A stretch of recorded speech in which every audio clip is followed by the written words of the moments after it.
दोस्तों अभी अभी पाकिस्तान और भारत के मैच को लेकर एक बड़ी डेवलपमेंट आई है। यानी T20 वर्ल्ड कप के अंदर क्या पाकिस्तान और भारत का मैच होगा या नहीं, और होगा तो सिर्फ एक शर्त पे होगा। यानी पाक भारत मैच होगा लेकिन सिर्फ और सिर्फ एक ही शर्त पे होगा। वो शर्त कौन सी है वो आपको बताऊंगा। और फाइनली जो आईसीसी है उन्होंने अब घुटने टेक दिए, क्योंकि आईसीसी ने दो बहुत बड़ी शर्तें मान ली है। हाँ जी, दो बहुत बड़ी डिमांड आईसीसी ने मान ली है पाकिस्तान और बांग्लादेश की। वो दो बहुत बड़ी डिमांड कौन सी है जो आईसीसी ने मानी वो भी आपको बताऊंगा। उसके अलावा कल पाकिस्तान और यूएसए के दरमियान एक बहुत बड़ा मुकाबला खेला जाना है, और उस मुकाबले के लिए जो पाकिस्तान की प्लेइंग 11 है वो फाइनल हो चुकी है। यानी पाकिस्तान की प्लेइंग 11 ने बहुत बड़ा उखाड़ पुछाड़ किया है, क्योंकि दो बहुत बड़ी तब्दीलियां की है। क्या बाबर आजम पाकिस्तान की प्लेइंग 11 में शामिल होंगे या नहीं, इस पर भी अपडेट है। और कौन सी पाकिस्तान ने दो तब्दीलियां की है वो भी आपको बताऊंगा। और कौन सी पाकिस्तान की प्लेइंग 11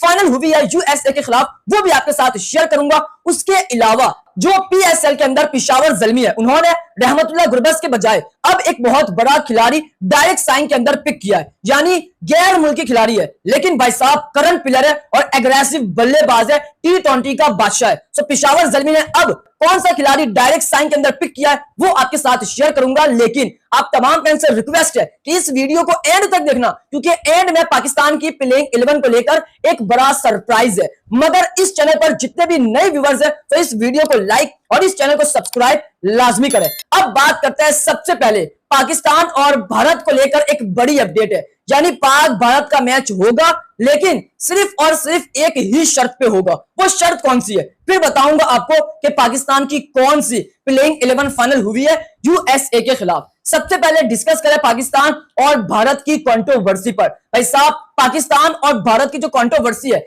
इस पर असल फैसला कब आएगा, यानी पाक भारत मैच का फैसला कौन सी तारीख को आएगा, ये सब फैंस जानना चाहते हैं। सो जराए ने बताया कि पाकिस्तान और भारत के मैच का असल जो फैसला है वो लगभग 12 फरवरी तक आपको पता चल जाएगा कि क्या पाकिस्तान भारत के साथ खेलेगा या नहीं। लेकिन पाक भारत की जो कंट्रोवर्सी है भाई साहब इस वक्त पाकिस्तान भारत के अंदर बहुत चर्चे में, यानी भारत के अंदर पाकिस्तान आग की तरह वायरल हो रहा है और जो मोहसिन नकवी है वो भी आग की तरह वायरल हो रहा है। एक और बार जो है वो स्पोर्ट्स तक के विक्रांत गुप्ता साहब जो इंडिया के जर्नलिस्ट है भाई साहब उन्होंने एक बार फिर से फेक न्यूज सबको देना शुरू कर दिया। यानी विक्रांत गुप्ता साहब ये कहते हैं कि भाई साहब पाक भारत मैच होगा, ये मैंने पहले भी कहा था। मतलब पाकिस्तान ने जब ऐलान किया अपनी मीडिया के थ्रू कि पाकिस्तान वर्ल्ड कप का बाइकआउट कर सकता है, पाकिस्तान भारत के मैच का बाइकआउट कर सकता है, तो उनका रद्द अमल ये आया कि पाकिस्तान ने औकात नहीं है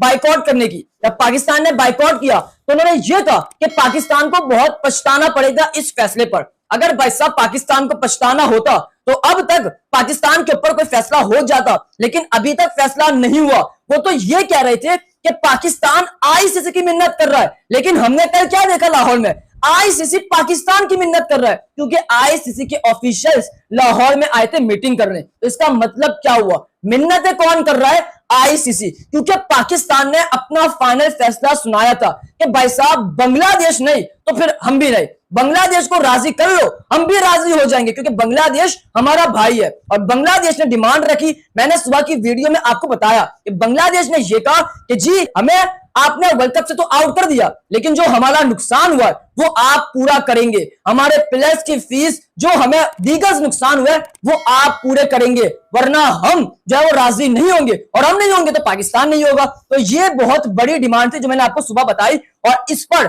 फाइनली एक बड़ा फैसला है। यानी पाकिस्तान और भारत का मैच होगा या नहीं, मैं आपको बताता हूं कि पाकिस्तान और भारत का मैच होगा। हाँ जी, ये भी बड़ी अपडेट है, अंदर की अपडेट है कि शायद पाकिस्तान राजी हो जाए, इट मींस बांग्लादेश राजी हो जाए, क्योंकि बांग्लादेश राजी होगा तो ऑलरेडी 15 फरवरी को आपको पाक भारत मैच कोलंबो में नजर आएगा। यानी सारा मुद्दा बांग्लादेश पर है। अब आईसीसी बांग्लादेश की जो है वो मिन्नत समाजत कर रहा है, यानी वो बांग्लादेश जिसको वर्ल्ड कप से आउट किया। मतलब आपने यहां देखा पाकिस्तान का गेम, यानी आपने देखा पाकिस्तान ने जाल किस तरह बिछाया और उस जाल में आईसीसी फंस गया। पाकिस्तान ने भारत के मैच का बाइकआउट किया और सारा मुद्दा बांग्लादेश पर आया। बांग्लादेश राजी होगा तो पाकिस्तान भी राजी होगा, और फाइनली खबर ये आ रही है कि आईसीसी जो है वो बांग्लादेश की डिमांड मान रहा है। यानी पाक भारत मैच होगा एक ही शर्त पे, और वो शर्त है बांग्लादेश की जो जितनी भी शर्त है उसको माना जाए। तो आईसीसी फाइनली खबर ये आ रही है बांग्लादेश मीडिया की तरफ से, इंडिया के कुछ मीडिया ऐसे है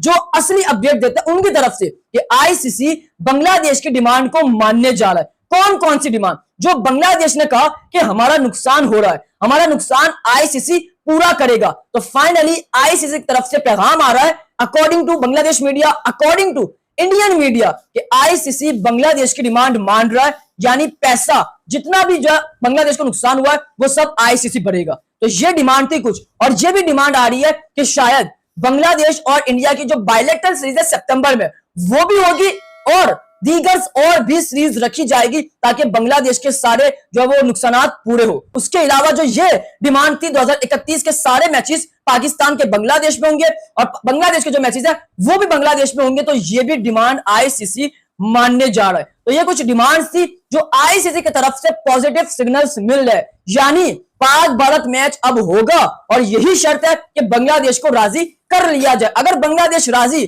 तो पाकिस्तान और मैच आपको 100% नजर आएगा। यह बहुत बड़ी शर्त है, यानी पाक भारत मैच पर बांग्लादेश को राजी करना बहुत इंपॉर्टेंट है। अगर बांग्लादेश राजी हो गया तो भाई साहब आईसीसी, ब्रॉडकास्टर, बीसीसीआई और दीगर बोर्ड के भाई साहब मजे ही मजे हैं, क्योंकि सोने की मुर्गी एक बार फिर से जाग जाएगी। तो यह बहुत बड़ी डेवलपमेंट थी पाक भारत मैच को लेकर कि अगर बांग्लादेश राजी तो भाई साहब सब राजी। ये बहुत बड़ी अपडेट थी। तो आपके ख्याल में क्या पाकिस्तान और भारत का मैच होगा या नहीं? आपको क्या लगता है? मुझे जहां तक लगता है कि शायद पाक भारत मैच हो जाएगा और इसका फैसला 1 से 2 दिन में आ जाएगा, यानी 12 फरवरी तक आपको यह फैसला फाइनली नजर आ जाएगा। तो इस पर आप जो भी कहते हैं अपनी राय कमेंट बॉक्स में लाजमी मेंशन करें। अब उसके बाद बात करते हैं कि जी पाकिस्तान और यूएसए के दरमियान कल एक इंपॉर्टेंट मैच खेला जाना है। इसलिए मैं इंपॉर्टेंट कह रहा हूं क्योंकि पाकिस्तान नीदरलैंड के अगेंस्ट बहुत बुरा खेल के आया, पुअर क्रिकेट थी, लेकिन यूएसए जिस तरह क्रिकेट इंडिया के अगेंस्ट खेल के आया, तो भाई साहब ये बहुत बड़ा मुकाबला है और इस बड़े मुकाबले के लिए पाकिस्तान ने अपनी प्लेइंग 11 फाइनल कर दी है और उस प्लेइंग 11 में 2 तब्दीलियां भी कर दी है। जराए बता रहे कि पाकिस्तान की प्लेइंग 11 में बहुत बड़ा उखाड़ पुछाड़ किया है। कौन सी 2 तब्दीलियां हुई है और क्या बाबर आजम को ड्रॉप किया जाएगा या नहीं, इस पर भी अपडेट है। मैं बात करूं पाकिस्तान की प्लेइंग 11 की जो कल हमें मैदान में नजर आएगी यूएसए के खिलाफ, उसमें नंबर 1 पर आपको नजर आएंगे साहिबजादा फरहान। जी हां, साहिबजादा फरहान को जो है वो ड्रॉप नहीं किया जाएगा, वो आपको यूएसए के अगेंस्ट खेलते हुए नजर आएंगे, क्योंकि फरहान ने नीदरलैंड के अगेंस्ट शानदार परफॉर्म किया था, तो फरहान तो आपको नजर आएंगे। नंबर 2 पर साइम अय्यूब ही होंगे। जी हां, ये ओपनिंग जोड़ी आपको यूएसए के खिलाफ भी नजर आएगी। यहां पर कोई तब्दीली नहीं होगी क्योंकि साइम ने बॉल और बैट से दोनों से परफॉर्म किया था और फरहान ने भी परफॉर्म किया था, तो ये दो तो आपको नजर आएंगे 100%। नंबर 3 का स्लॉट कप्तान आगा जी का, ये भी तब्दील नहीं होगा। जितना भी क्रिटिसाइज कर ले सब कि बाबर का नंबर छीना गया है, लेकिन भाई साहब आगा ही नंबर 3 पर होंगे, तो ये 3 स्लॉट तो 110% कंफर्म है। लेकिन जो चौथा स्लॉट है भाई साहब, यहां पर बहुत बड़ा उखाड़ पुछाड़ होने जा रहा है, यानी ख्वाजा नाफे इंटरव्यू मार रहे हैं। हाँ जी, ये जराए ने कंफर्म कर दिया कि जो ख्वाजा नाफे हैं उनको प्रैक्टिस मैच के अंदर सबसे ज्यादा प्रैक्टिस करते हुए देखा और इनफैक्ट पुराने बॉल का मतलब कि उनको रोल दिया गया है मिडिल ऑर्डर का कि आप मिडिल ऑर्डर में फिनिशर के तौर पर खेलेंगे। तो ख्वाजा नाफे कंफर्म है पाकिस्तान की प्लेइंग 11 में। लेकिन सवाल यह है कि ख्वाजा नाफे किसकी जगह आएंगे, क्या बाबर आजम या फिर उस्मान खान? बाबर आजम की बात करें तो खबर आ रही है कि बाबर आजम को शायद ड्रॉप किया जाए। 70% हर लोग यही कह रहे हैं कि बाबर को ड्रॉप करना चाहिए या बाबर को ड्रॉप किया जाएगा। अगर ये अपडेट सच हो जाती है तो ये मेरे लिए और जितने बाबर आजम के फैंस हैं उनके लिए बहुत बुरी खबर होगी, क्योंकि पाकिस्तान का हम सबका स्टार बाबर आजम काफी टाइम बाद बेंच पर नजर आएगा और अगर ये हो जाता है तो इसका मतलब बाबर का जो T20 कैरियर है वो भी एंडिंग पर हो सकता है और T20 वर्ल्ड कप में फिर शायद हमें बाबर नंबर 4 पर खेलते हुए नजर ना आए, बेंच पर हमें नजर आए। तो ये भी बहुत कुछ हो सकता है, यानी बाबर आजम पर 50-50% है कि शायद वो रेस्ट करे, शायद वो खेले। और ये भी कहा जा रहा है कि जो बाबर आजम है उनकी जगह फखर जमान की एंट्री हो जाएगी, क्योंकि फखर नंबर 4 पर अच्छा खेलते हैं और ख्वाजा नाफे नंबर 5 पे आ जाएंगे और उस्मान खान भी बेंच पर होंगे। तो ये अपडेट बहुत बड़ी है, यानी नंबर 4 का स्लॉट और 5 का स्लॉट, यहां पर भाई साहब एक तब्दीली लाजमी है। अब बाबर आजम को रेस्ट मिलता है या उस्मान खान को, इन दो में से कोई एक बैठेगा और ख्वाजा नाफे की एंट्री होगी 110% जराए बता रहे। तो एक तब्दीली ख्वाजा नाफे की है। अब जो नंबर 6 का स्लॉट है यहाँ शदाब खान का, ये आपको नजर आएंगे, ऑलराउंडर है लेकिन कुछ खास नहीं किया। इन्होंने पहले मैच में बैटिंग में तवक्को थी लेकिन इन्होंने कुछ नहीं किया, बट स्टिल इनको मौका मिल रहा है नंबर 6 के स्लॉट पर। नंबर 7 पर मोहम्मद नवाज होंगे, अच्छे ऑलराउंडर है लेकिन इन्होंने पहले मैच में इतना अच्छा इंपैक्ट नहीं डाला, तो नंबर 7 पर आपको जो है वो मोहम्मद नवाज नजर आएंगे। नंबर 8 का स्लॉट है राणा जी का। राणा जी को कोई तब्दील नहीं करेगा क्योंकि राणा जी ने पाकिस्तान को घर जाने से बचाया है। यानी पाकिस्तान का सिर्फ 3 घंटे का वर्ल्ड कप होता लेकिन राणा फहीम अशरफ ने पाकिस्तान की इज्जत बचाई। तो नंबर 8 पर फहीम अशरफ होंगे, वो तो 110% खेलेंगे, उन्हें कोई ड्रॉप नहीं कर सकता। नंबर 9 के स्लॉट पर अबरार अहमद होंगे। नंबर 10 का स्लॉट है यहां शाहीन होंगे।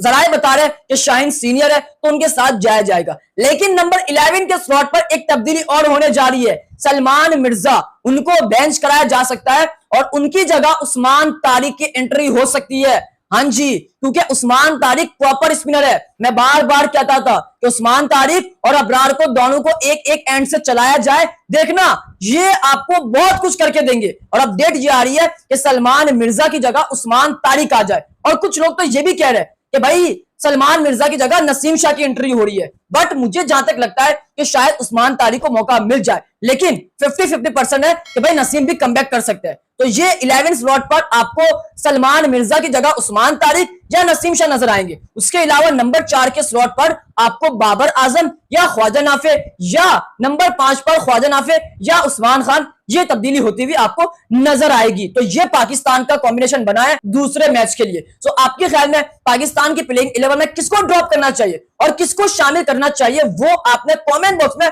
में लाजमी मेंशन करना है। अब बात करते हैं पाकिस्तान सुपर लीग के अंदर पेशावर ज़ल्मी। इस वक्त इतना क्रिटिसाइज उन पर किया जा रहा है क्योंकि अफगानिस्तान के प्लेयर को उन्होंने डायरेक्ट साइन किया था, रहमतुल्लाह गुरबज, लेकिन भाई साहब रहमतुल्लाह गुरबज को अब गायब कर दिया। उन्होंने खुद छुट्टी ले ली और अब पेशावर ज़ल्मी के ऊपर बहुत बड़ा प्रेशर बना तो उन्होंने खुद ये कहा कि हम निकाल देते। तो ये अपडेट थी, लेकिन पेशावर ज़ल्मी ने अब एक बहुत बड़ी डायरेक्ट साइन किया, पिक किया एक बहुत बड़ा खिलाड़ी, ऑस्ट्रेलिया का है, गैर मुल्की है, फॉरगन प्लेयर है, बड़ा नाम है, मॉडर्न डे क्रिकेट का बादशाह, एग्रेसिव बल्लेबाज है T20 का।